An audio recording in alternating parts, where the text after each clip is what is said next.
Welcome to Joe's Multiverse. We got some news for you today. Let's go over to the newsroom and see what's been going on this last week.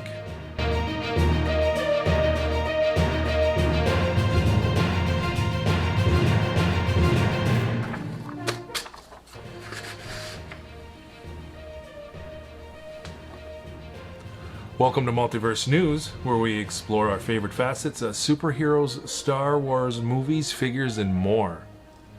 I'm Joe, and here's the past week's news. Over in a galaxy far, far away, Baby Yoda canceled. No, really? I guess.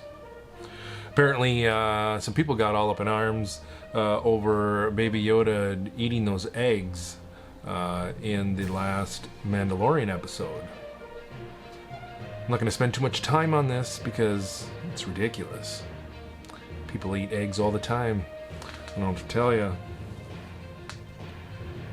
Anyway, also in Star Wars news, seems that Pedro Pascal actually has been making a fuss on set, wanting to get more screen time without his helmet.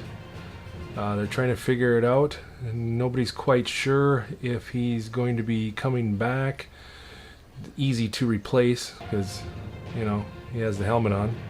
That character is supposed to be wearing a helmet. I'm sure they could fake the voice if he was no longer involved in the project, but we will see. But reports are saying that he actually was causing some problems because of the fact that he wanted more screen time without his helmet. And then also in Star Wars news, in a galaxy far, far away, Sasha Banks, Sabine Wren, question mark, question mark. If Sasha Banks is Sabine, there could be some digital deception that would be covering the color of her hair in the first, I believe it was the first Mandalorian trailer. And if that's the case, I think they'd be taking a page out of Avengers Endgame trailers, where they did some digital cover-up there to show that certain characters weren't in that scene, or they were wearing something different. So they could be doing something like that if Sasha Banks is going to end up being, or end up playing Sabine Wren. I guess we will wait and see. The Mandalorian episode 2 that came out last Friday, some fans feel was a filler episode, but when you only have 8 episodes, I doubt you're going to be making episodes just to fill in.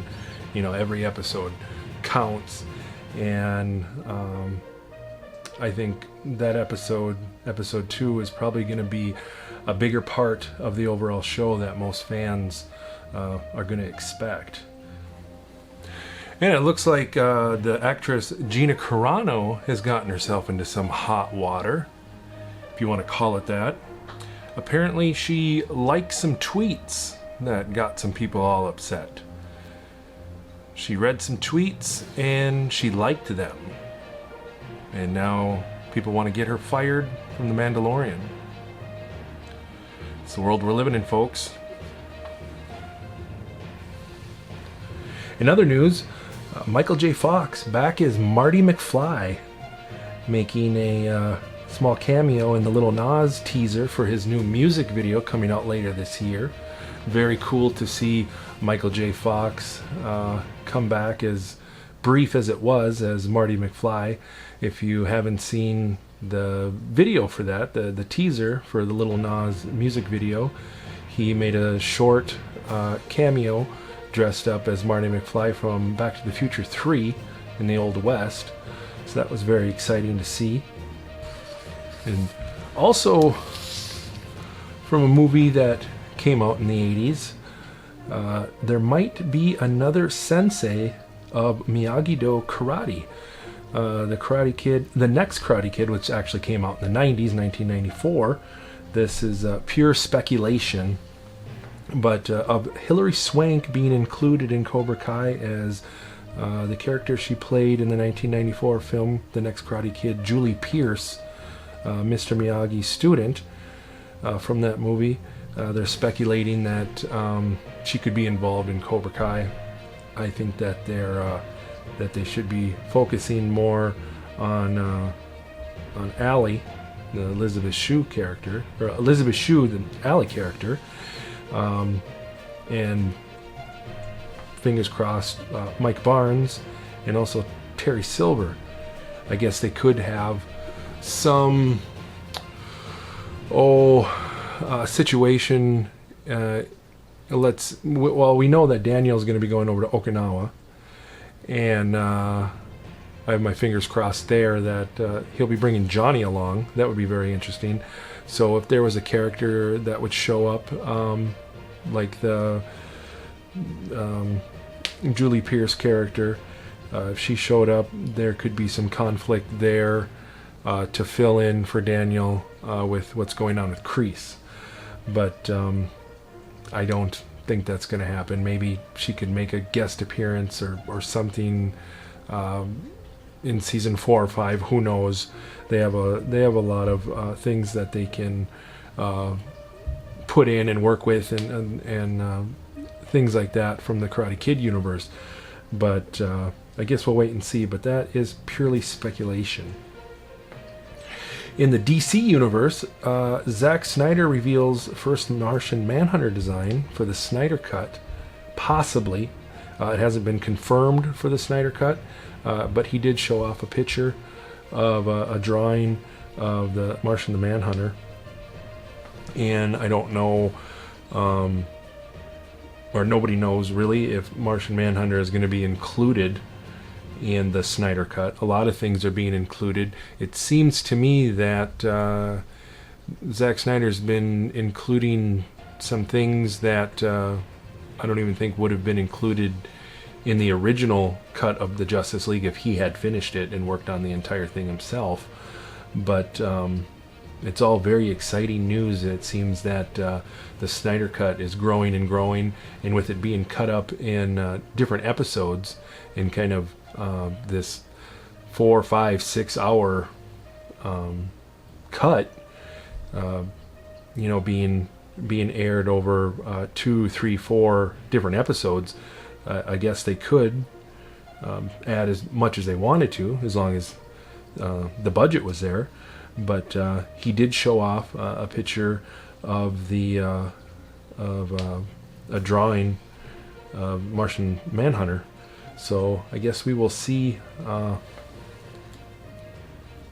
what that, or if that is involved or included rather.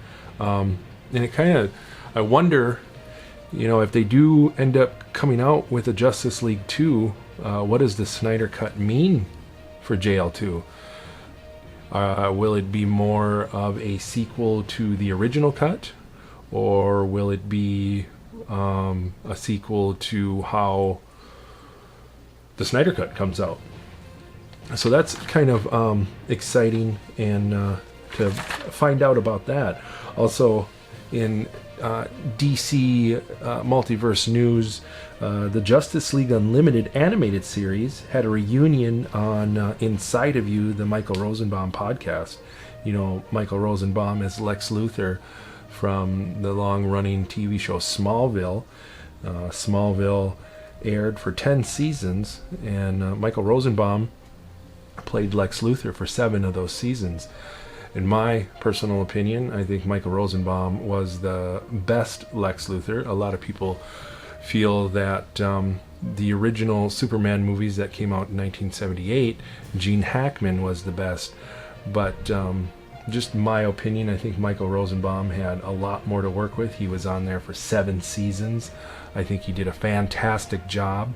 You're not usually in a TV show for that many seasons without being good. And it was a slightly different telling of Lex Luthor.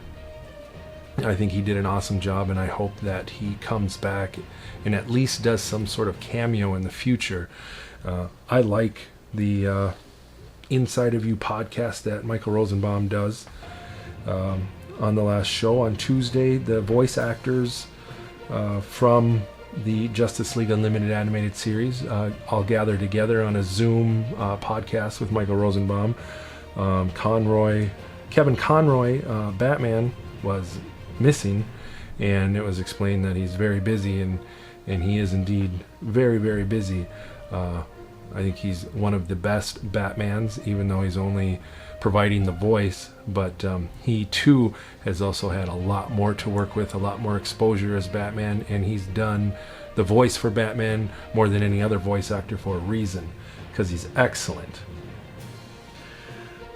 Also, going back to the Snyder Cut, they're saying that there's pretty much confirmation that the Snyder Cut will show a Joker scene of Jared Leto's Joker killing Robin. I was very excited to hear that Jared Leto was coming back as the Joker. I know a lot of people very much disliked that version of the Joker, but when I saw it in theaters, for some reason I was captivated. I didn't know what to think of all the tattoos and all that kind of stuff at first. I think they could have, used a few tattoos, something like that, but I think it was a little exaggerated. But I really enjoyed that Joker, and I was very disappointed that it wasn't well received. I was very disappointed that the Suicide Squad wasn't done very well. It didn't do very well, and I wish the Joker would have had a bigger part. And I think if things would have been handled differently, people would have a much different opinion on the Jared Leto Joker. But I'm very excited to see him coming back as well.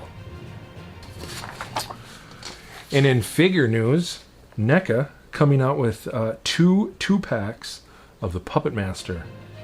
Going to be getting some Puppet Master figures. If you're familiar with the Puppet Master horror movies, they're coming out with a 2-pack of Blade and Torch in one set, and the Pinhead and Tunneler in the other. And it looks like they're coming out with several little accessories in those 2 packs. Also from NECA, slated for March of 2021, a Sarah Connor and John Connor figures. I'm not quite sure if that's a 2-pack or if they're going to be individual. It kind of seems from the pictures that I seen that it might be a 2-pack, but I haven't seen the actual box that they come in, so I can't confirm if they're going to be together or separate. In Marvel Legends, the J. Jonah Jameson figure release date was this November 4th. I haven't seen it yet on shelves, but I know that you can pre-order the J. Jonah Jameson Marvel Legends figure at GameStop and Dorkside Toys. I'm sure there's some other places that you can get that as well, but those are 2 that I know of for sure. And also in Marvel Legends, Thor's Axe, Stormbreaker, set to be released, last time I checked, at the end of this month here in November. And I've seen some reviews on that. It looks very cool. It has a hefty price of $150 to $160 I've seen. But if you can get your hands on that, it seems like a very cool collectible. I have some Marvel helmets like the Iron Man and the Ant-Man. I also have the Infinity Gauntlet from Endgame. And of course, like every other YouTuber figure reviewer, I also have the Captain America shield. That's all I have today on just a quick highlights of the news from this past week from the Multiverse. Now back to you, Joe. Well, thanks, Joe, you handsome bastard. Correction on one of the topics. The Sarah Connor and John Connor NECA figures, they are going to be a 2-pack. So just to clarify that. So next week we're going to be doing some figure reviews. We're going to see, we're going to play 5 top movies that are in this box. I'll have a box with a ton of movies in it. I'm going to randomly pick 5 of them out and talk about them. Maybe top 5, or the order of those 5. And we're going to do the same thing with some figures. I'm going to take a box of just a bunch of random Marvel figures from the last 2, 3, 4 years. And I'm just going to just see what's in there. Pick out like 5 of them, and I'll just tell you my ranking of them 1 through 5. Might do a toy hunt, and then at the end of the week we will get some more news on the happenings of all the things in the multiverse. I also got some figures that I'm very excited about that I want to talk about. We have the whole Venom Pool wave that I want to go through, and then the NECA Back to the Future. This is so cool. Actually just came in the mail yesterday. I already have the Marty McFly from the Back to the Future 2, and I have Biff. I made the mistake of sleeping on the Doc Brown, but maybe one day I'll be able to get my hands on it. They always skyrocket on the aftermarket, but we'll be talking about these figures. And if there's any Marvel Legend, especially Marvel Legend figures that you would like me to review or just talk about, I usually have some sort of story behind all the figures that I have, and I can maybe give you a little bit of knowledge on the character itself. But let me know down in the comments if there is a figure that you would like me to show, take a look at, talk about, and if I have that particular figure, I'd be more than happy to do that. So let me know down in the comments. So if you like this video and you want to stay updated, please hit subscribe, like if you would, and we will see you soon.